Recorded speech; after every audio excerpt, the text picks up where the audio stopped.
안녕하세요. 오타임의 실버 채널입니다. 1월 16일 헤드라인 뉴스를 전해드리겠습니다.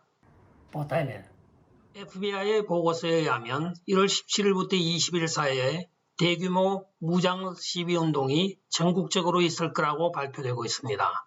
한편 이에 대하여 보수 진영에서는 17일부터 20일 사이에 집에 안전하게 있으면서 비상연락망인 EAS, 즉 이멀전시 알람 시스템만 청취하고 있으라고 이야기하면서 극좌파들의 함정에 빠지지 않게 절대 항의 시위 모임을 하지 말아달라고 통지하고 있습니다. 의사당 난입 사건도 BLM과 안티파가 주동 선동한 것인데 이번에도 또 당할 수 없다고 하면서 대부분 우파 단체들은 모임을 갖지 않기로 하고 있으나 또 극좌파들이 어떤 프레임으로 연출을 실행할지 궁금하기도 합니다.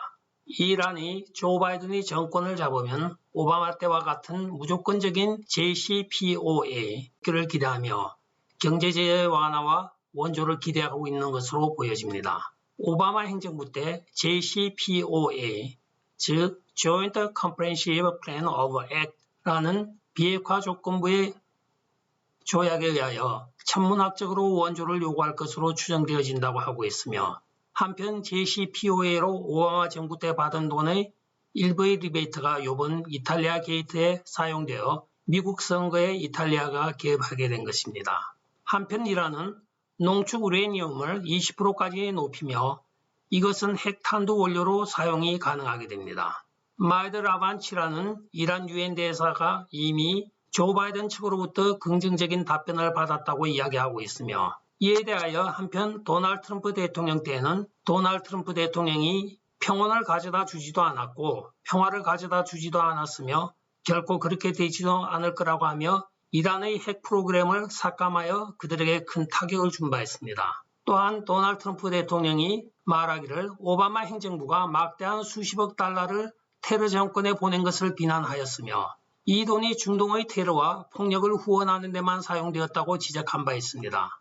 2019년 9월에는 도널드 트럼프 행정부가 JCPOA 합의를 다시 재개하자고 하는 이란에 대하여 그때 이란이 내어놓는 대안이 선물 시장에서 4개월이면 자기들이 150억 달러를 벌 수 있다면서 경제제재 완화를 요청하였으나 도널드 트럼프 대통령이 거절하였습니다. 따라서 이번 도널드 트럼프 대통령 2차 탄핵 시도는 친이란계의 조 바이든과 민주당 인사들이 중동 분쟁을 이용한 개인들의 부의 축적의 기회로 삼고 있는 것 같습니다. 뉴스맥스의 에메랄드 라빈슨의 트윗 내용입니다. 마치 우리의 마음을 대변하는 것 같습니다. 내용을 보면 기밀 해제 서류가 왜 늦게 나오는지, 대통령이 기밀 서류 해제 권한을 준 D&I 국장의 레크래프트는 무엇을 하고 있는지, 그리고 합법적으로 공갈 협박에 능한 상대측 변호사에게 우리 쪽 사람들이 협박을 받고 있는 것과 CIA 국장인 지나 헤스페어를 기밀 해제를 하지 않을 것이라며 트윗을 하고 있습니다.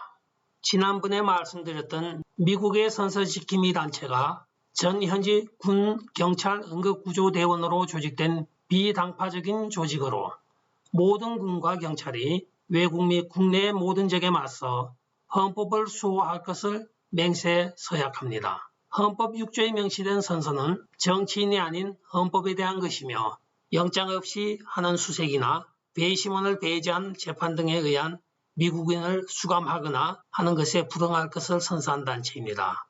지난 12월에는 공식 사안을 통하여 도널드 트럼프 대통령에게 쿠데타를 진압하기 위한 반란 진압법을 적용하기를 요청한 바도 있습니다. 한편 이 단체는 이번 1월 17일부터 DC의 항의 시위에 대하여 어제 1월 15일자로 가짜 깃발과 함정을 조심할 것을 공지하고 있습니다. 그 내용에는 다음과 같습니다. 이번 조 바이든 정부는 헌법에 의한 정부가 아닌 치콤, China Community의 약자입니다. 치콤이 의 꼭두각시 정권으로 CCP에 충성하고 또 글로벌리스트 엘리트와 연합하여 우리 민주공화국을 파괴하고 미국인을 노예화하는 공동 목표를 추구하고 있다고 비난하고 있습니다. 아직 반란법을 사용할 수 있으나 사용하지 않고 있는 도널드 트럼프 대통령에게 자신들은 애국단체로서 이번 예상되는 통신 중단과 정전에 대비한 비상연락망인 라디오와 CB, 햄 등의 준비와 연료와 비상식량 등의 5가지 조항의 행동 지침을 발표하고 있습니다. 실제로 이런 상황이 발생되지 않기를 바라는 마음이 간절합니다. 빅미디어인 페이스북과 트위터의 시가총액 감소가 지난 이틀 동안에 512억 불에 이른다고 전하고 있습니다.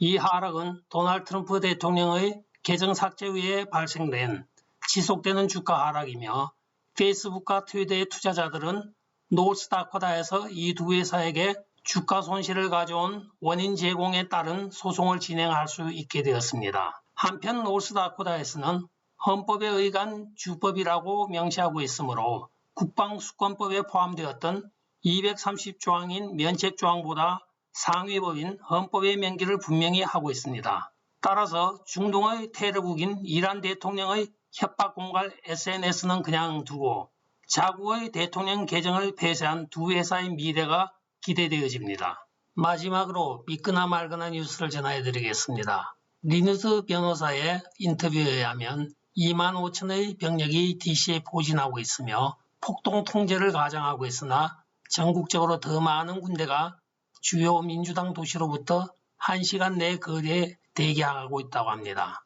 그 이유는 첫 번째, 쿠바를 테러국으로 지정된 것과 중국 기업들과의 거래 정지, 최근 바티칸의 파키스탄 또는 이란에서 발생한 정전은 우리의 우주군이 행한 것이며 그곳의 전력망의 일부를 통제하는 것이 우리의 위성이었으며 이것은 사이버의 전쟁이라고 이야기를 하고 있습니다. 한편 미국의 주변국인 카나다의 7만 5천의 병력과 멕시코의 17만 5천의 도합 25만 명의 중공군이 우리 미국을 에워싸고 있으며 텍사스 알라모에서의 대통령이 의지 표명을 한 것으로 밝혀지고 있다고 합니다.